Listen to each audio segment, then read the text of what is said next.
உன் குலதெய்வம் எதுன்னு நல்லா பார்த்துக்கோ. குலதெய்வ கோவிலெல்லாம் நல்லா பார்த்துக்கோ. தினசரி தீபமேத்து. குலதெய்வம் தூரத்தில் இருக்கிறதா?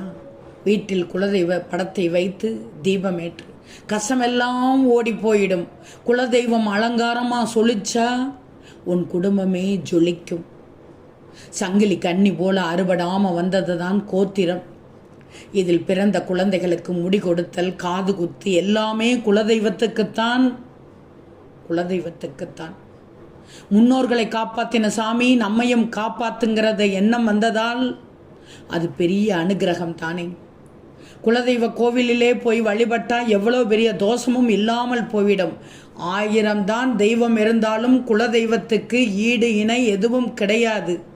எனவே குலதெய்வ கோவிலில் சென்று தீபமேற்று, அல்லது தொலைதூரம் என்றால் தினசரி போக முடியவில்லை என்றால் குலதெய்வ படத்தை வைத்து தினசரி தீபமேற்றும். திரும்பவும் சொல்கிறேன், கஷ்டமெல்லாம் ஓடி போய்விடும். குலதெய்வத்தை எப்படி அலங்கரிக்கிறாயோ, எப்படி தீபமேற்றி ஜொலிக்க வைக்கிறாயோ, அதுபோல் உன் குடும்பமும் ஜொலிக்கும்.